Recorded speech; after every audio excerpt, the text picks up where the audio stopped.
Hello, my name is Miguel Muñoz, and I'm a fellow of the Center for Digital Strategies at TUC. I'm also a second-year student at the MBA program, and today I'm here to interview Mr. Bob Zitter, Executive Vice President and Chief Technology Officer of HBO. Thank you, Bob, for being here. How do you make that an assessment of what is a good technology that HBO should invest money in? First of all, I make sure that we have a group of people who are scouring the world, if you would, for firsthand knowledge about technologies. They know that I hate reading about anything that they haven't told me about beforehand, because secondhand information doesn't give you any advantage over anyone else. And then to really understand what are the directions that we think things are going in, so that we filter to determine what technologies do we think will have any meaning to people who are in our business, creating and distributing programming, entertainment. But more importantly, what's going to happen in the consumer's environment that might change the ways in which we or others can serve those needs. The greatest, I think, challenge for me and some of the people in my organization is to be able to understand the technologies, but then to speak English to the business people who don't want to and don't need to dive very deeply into it. Mm-hmm.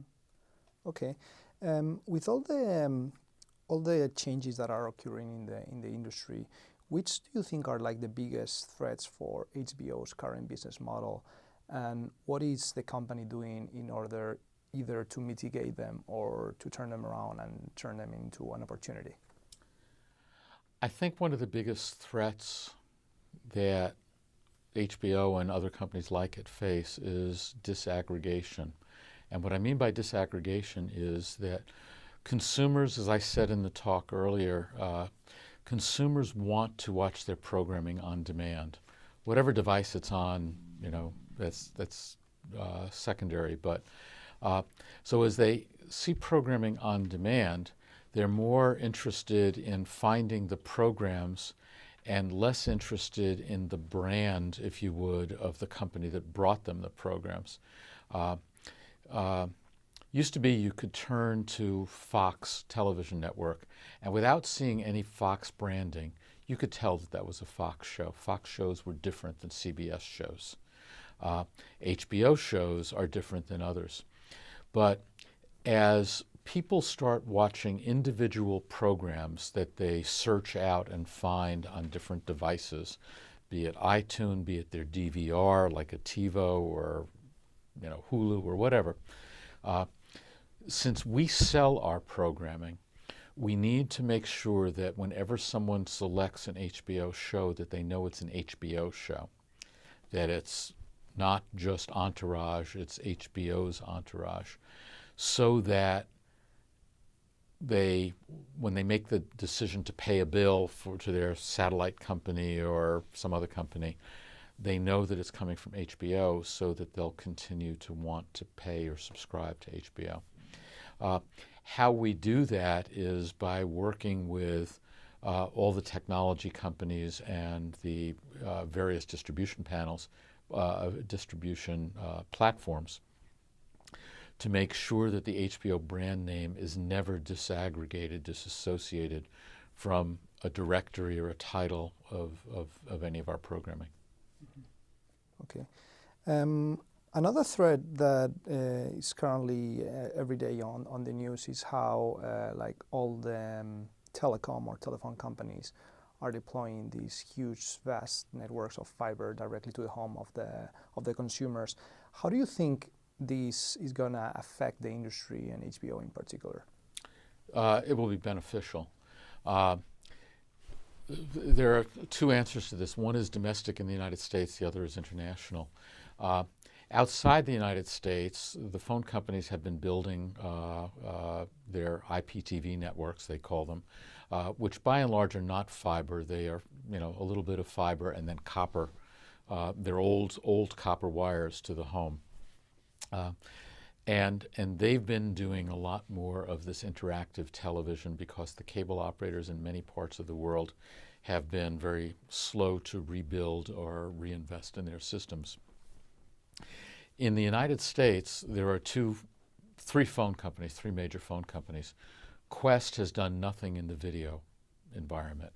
AT&T has not built fiber. They have decided to do IPTV. And that leaves them, it was a lower cost way of doing things and faster. Verizon has built a fiber network, which is essentially, it's a cable television network. So Verizon has the same capacity, exactly the same capacity as any cable television company in the U.S. Just for the numbers crunchers out there, it's 5,200 megabits per second in their plant. AT&T, or any IPTV company, carries 20 megabits per second. So that's very limiting to them.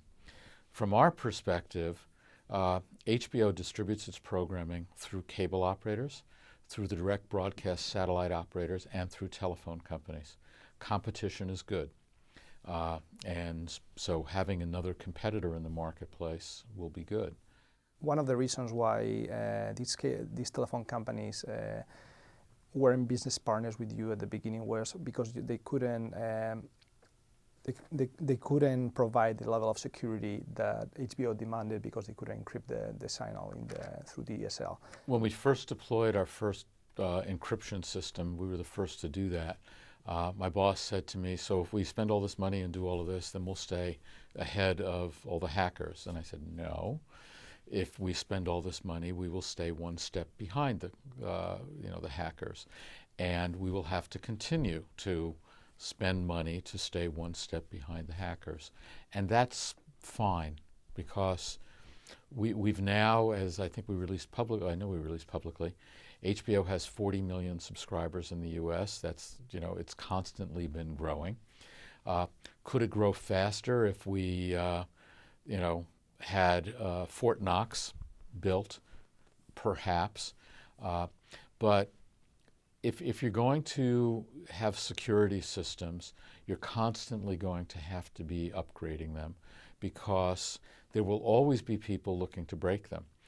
The first hacks came, quite frankly, from people with Cray supercomputers who had some downtime, and they were nuclear physicists working in labs, and they did it just for fun. What's happened since then is it's very, very much like the drug culture.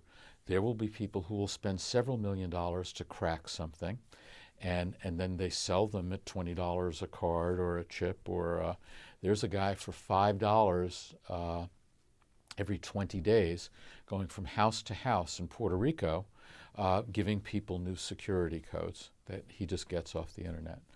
So it's something that just will always exist. And our approach is to have a level of security that's appropriate and have it evolve over time. In terms of international expansion of HBO, I'm originally from Spain, and I know that HBO has a pretty strong presence in Eastern Europe and in the UK. What are the strategic plans for HBO to get into these markets? I was involved in starting HBO's international businesses, and we tried doing something in the UK, and it was actually before there was any distribution channel, which in hindsight sounds kind of basic, but there was no satellite and no cable television. By the time we came back, Rupert Murdoch's Sky Television owned the UK in terms of pay television, and Canal Plus owned France, and both of them had very close franchises with the government. And so, and Premiere, which was also very strong in Germany. So our choices were, did you want to come in as number two? And the one thing that you would start doing is bidding up the cost of programming, because that's what you would have to do, is because they had all of the programming. So we stayed away from Western Europe. Canal Plus, as you know, was big in Spain for a while. And we focused on Eastern Europe. And quite frankly, we took advantage of something that many people, for whatever reason, didn't recognize, that Latin America is a fabulous market. And we have our best international businesses in Latin America. And we've done very, very well there. We've started doing things differently now with our own programming because we have enough HBO programming that we produce ourselves that we didn't need to rely on theatrical motion pictures in markets. So we've gone back in and we've started HBO on demand services in some of these countries. We've started it in the UK. We've done a deal where it's a different kind of deal in France, in Japan, and we're working on other countries, basically with our original programming. Mm-hmm. Okay.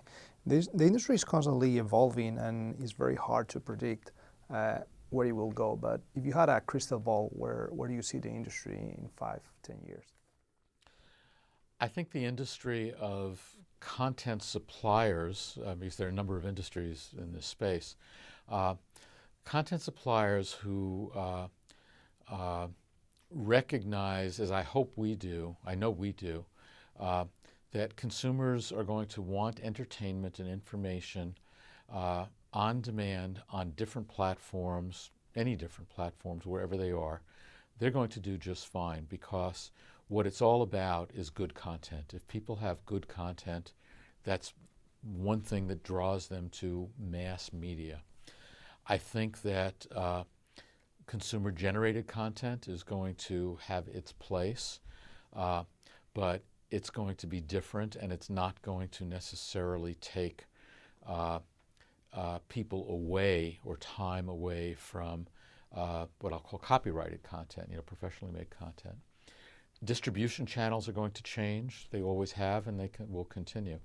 I don't think that the old distribution channels go away.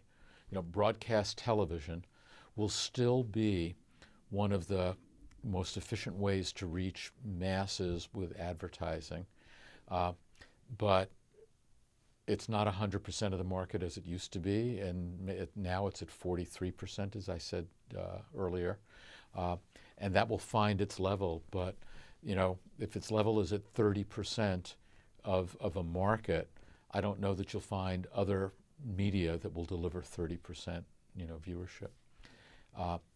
I think that video for free is something that people will have wanted in the past and will still want on these new platforms. Free means that someone somehow is making money on it. It typically will be advertising supported or sponsored. I think there will still be transactional sales. In the past, it was video rentals or video DVD purchases. In the future, it's going to be electronic sell-through, electronic downloads. And the subscription model will continue as well because it's a very efficient economic model for people to get access to a lot and to still watch or enjoy those things that they want. It'll just be on different platforms. Mm-hmm. Okay. And one last question, like in these tough economic times, what piece of advice would you give to students that want to get into the media and entertainment industry? I think even in good economic times, it's something I told my son when he was graduating college and then graduating law school, that networking is 95% of it. And in the media, any of the glamour industries, it's always been that. I could, this is not a solicitation for resumes, please, but we encourage our employees to make referrals because if you open up a job search or something like that, and you get 5,000 resumes, they're all just pieces of paper to you, okay? And you can't see everyone, but if someone tells whoever the recruiter is, I know this person, and I would say some good things about this person, that gets you at least looked at. and then the rest is up to to you to sell yourself. That's probably more. That's probably more important in the world of the recession, mainly because there are more people looking for those spots. Okay.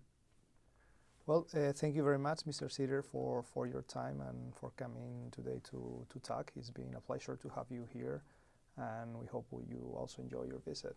I've enjoyed my visit very much, and thank you.